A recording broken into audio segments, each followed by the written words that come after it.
వేడుకల సందర్భంగా తుపాకులు చేతపట్టి గాల్లోకి కాల్పులు జరపడం పాకిస్తాన్లో సర్వసాధారణం. స్వాతంత్ర దినోత్సవ వేడుకలు కూడా ఇందుకు మినహాయింపు కాదు. కరాచీ నగర వ్యాప్తంగా అనేక చోట్ల గన్ ఫైర్లు జరిగాయి. ఈ ఘటనలో 3 చనిపోగా 60 మందికి పైగా గాయపడ్డారు. కాగా కిందటేడాది కూడా ఇండిపెండెన్స్ డే సెలబ్రేషన్స్ సందర్భంగా అనేక మంది గాయపడ్డారు.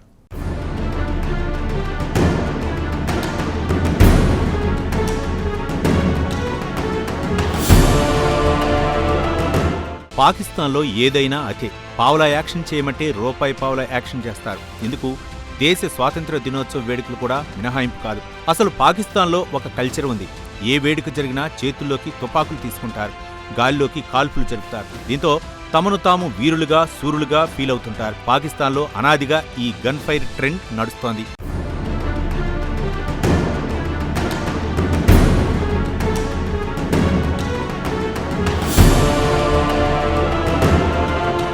తాజాగా పాకిస్తాన్లో స్వాతంత్ర దినోత్సవ వేడుకలు జరిగాయి.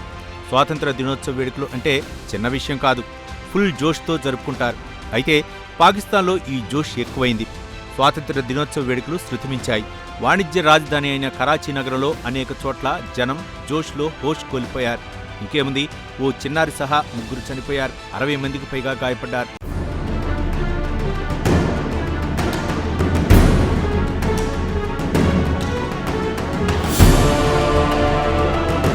ప్రధానంగా కరాచీలోని లియాఖతాబాద్, కోరంగి, మెహబూబాబాద్, అఖ్తర్ కాలనీ తదితర ప్రాంతాల్లో ఈసారి గన్ ఫైర్లు జోరందుకున్నాయి. ఆకాశం అయితే కాల్పుల శబ్దంతో దద్దరిల్లింది.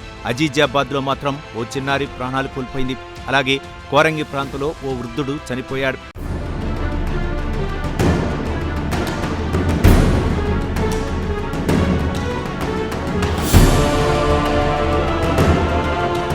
అయితే పాకిస్తాన్కు ఇటువంటి వీరంగాలు విన్యాసాలు కొత్త కాదు. కిందటేడాది కూడా ఇలానే జరిగింది.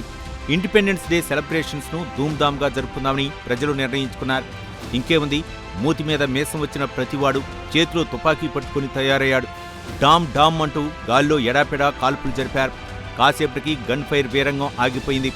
సీన్ కట్ చేస్తే 95 మందికి పైగా తీవ్రంగా గాయపడ్డారు. దీంతో పోస్టులోకొచ్చిన చుట్టుపక్కల జనం గాయపడ్డ వారిని ఆసుపత్రికి తరలించారు.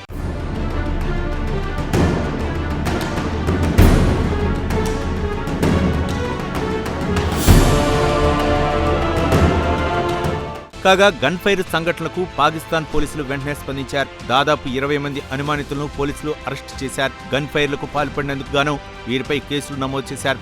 అంతేకాదు, నిందితుల నుంచి అత్యాధునిక ఆయుధాలు, మందుగుండు సామాగ్రిని స్వాధీనం చేసుకున్నారు పోలీసులు.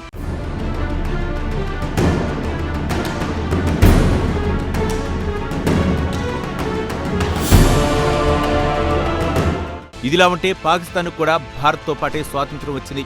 అయితే 78 సంవత్సరాల్లో భారత్ అనేక రంగాల్లో దూసుకుపోయింది. ప్రపంచంలోనే అతిపెద్ద ఆర్థిక వ్యవస్థలో ఒకటిగా భారత్ పేరు తెచ్చుకుంది. 1947లో భారత్కు స్వాతంత్ర్యం వచ్చే నాటికి గుండు సూదు కూడా తయారు చేసుకునే పరిస్థితిలో భారత్ లేదు.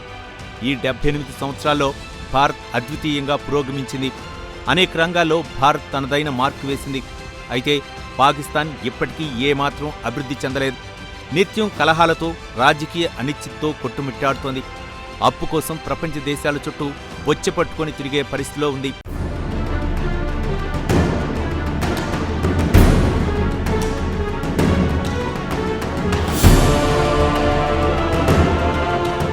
ఏది ఏమైనా పాకిస్తాన్ రూటే వేరబ్బా.